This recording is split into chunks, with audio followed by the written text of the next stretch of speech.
Today's video I'm going to talk about the album Among the Living by Anthrax. The album was released on March 22nd, 1987, celebrating its 35th anniversary. So in this video I'll give a short background about the band and the album. Then I'll talk about the songs, give my final thoughts, and how it goes. So Anthrax are considered to be part of the big four of thrash metal, along with Metallica, Megadeth, and Slayer. But they were always like a different type of band. So the three aforementioned bands come from like the California Bay Area, but Anthrax was from New York. So they did have some different like influences.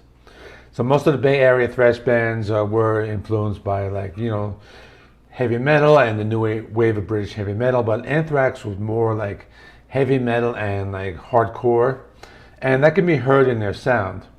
They're also different because their vocalist Joey Belladonna, he kind of came from bands that were singing like arena rock bands, similar to like Journey or Foreigner. So he was like a singer in a thrash metal band, as opposed to like those other bands, like Metallica and Slayer. They had like the deeper, like more, aggressive vocals.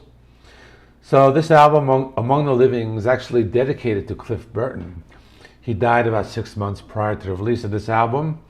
Anthrax were on tour with Metallica during the European leg of the Master of Puppets tour. This is when Cliff died in Europe. So they were friends, and for that reason they dedicated this album to Cliff. This is usually considered their best album, straightforward thrash metal. Songs are all awesome, and the album cover is very iconic. I actually always thought it was supposed to be one of the characters from Poltergeist 2, The Other Side.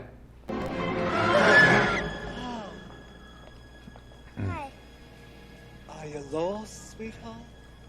But according to the band, it was not. The character with the hat is just supposed to represent like the evil among us. So let me talk about the songs now. The first song is the title track, Among the Living. This was inspired by the Stephen King novel called The Stand. The song starts out with some slow and heavy chords and some drum fills, continues with some like a chunky thrash riff. Now you're going to notice right away that the band does tune the guitar down. They tune the guitars down, kind of like to get that specific tone. The song gets really fast afterwards before the next verse. The first line of the song is, they say disease, spreading the disease. And that's actually the title of their previous album, but this is a heavy thrash song. Kicks off the album very well. The next song is called Caught in a Mosh. The title was inspired by a roadie who got caught in the middle of a mosh pit, but the song is really very like tongue-in-cheek, very humorous. It just kind of like basically, kind of like throwing some insults at, just some random person. But it's a cool song. Has some like sustained power chords, followed by that bass riff. Probably like maybe like one of their fastest and heaviest songs. And like I said, like the lyrics are kind of very funny. Talk about like the idiot convention and talking to you is like clapping with one hand. But it is classic thrash metal, lots of tempo changes, and then it has like Joey Belladonna, singing. It has Scott Ian doing like some of the heavier vocals in the background. Then there's I Am the Law. This was actually written during the Spreading the Disease sessions. It's about a Judge Dredd comic book character, and they also made a movie, I think, with Stallone in it later on. The song has a nice groove to it, not a fast-paced song, but it's still very heavy. It does get very fast towards the breakdown and before the guitar solo. After that is Efilnikufesin, called N.F.L, and that song means a nice fucking life spelled backwards. And it's kind of like an drug abuse song inspired by the death of John Belushi, because I guess for you younger people, John Belushi was a character from started on Saturday Night Live.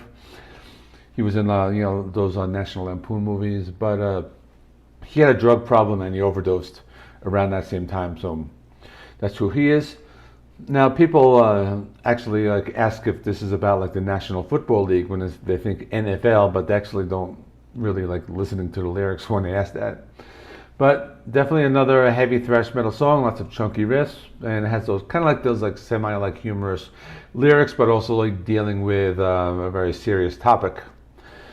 Next, Skeleton in the Closet. So this is from the Stephen King novel called Apt Pupil, and they made a movie about this in 1998. I actually never saw it, but it's about like a college student, and he discovers his neighbor is like a Nazi war criminal. So that's kind of where they get the line, any skeletons in the closet.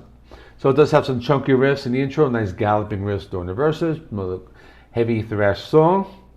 Then one of my favorites, Indians. It's about Native Americans being forced to live on plantations and how, people like don't want to see them and they don't want to deal with it. They say, talk about like apathy and things like that.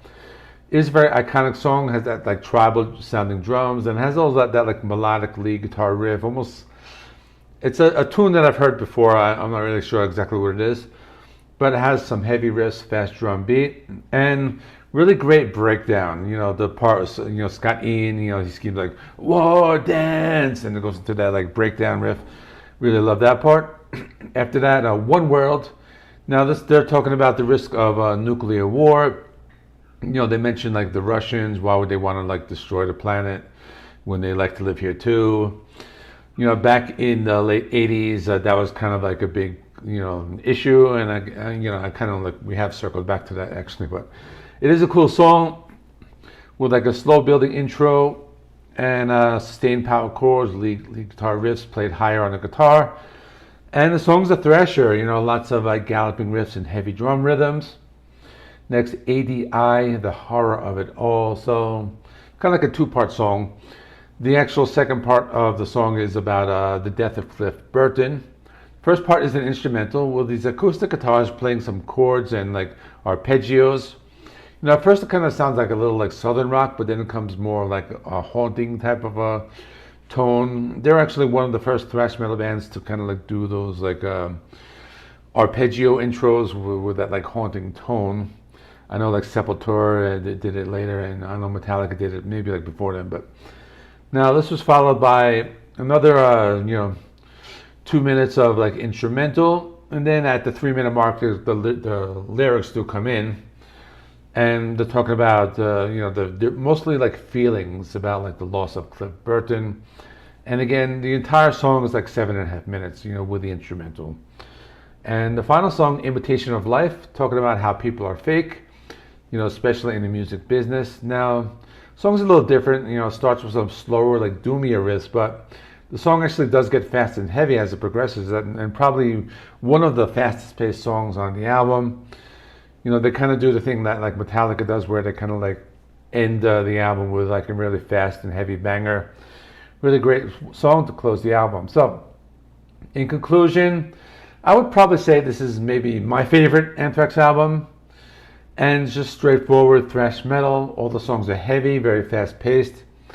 And one of those thrash metal albums that you can appreciate the lyrics, The songs stick in your head, and if you're someone like me who has been like listening to this album for many years, this was one of the first actually CDs I bought from the band. Actually don't have it anymore. I lost it. I need to buy it again eventually. But it is a really great album. And you can listen to the lyrics, you can hear them very well, you can appreciate that. The album has a really nice flow, and it is the album that got me interested in the band. I did continue buying their albums afterwards. So anyway, that's all. Let me know in the comments what you thought. This next anniversary review would be a Deep Purple Machine Head. Hopefully I can get that one out tomorrow morning. And check out some of the other videos. I'll stick some more videos right there. Please subscribe and just press the subscribe button, and see you in the next one.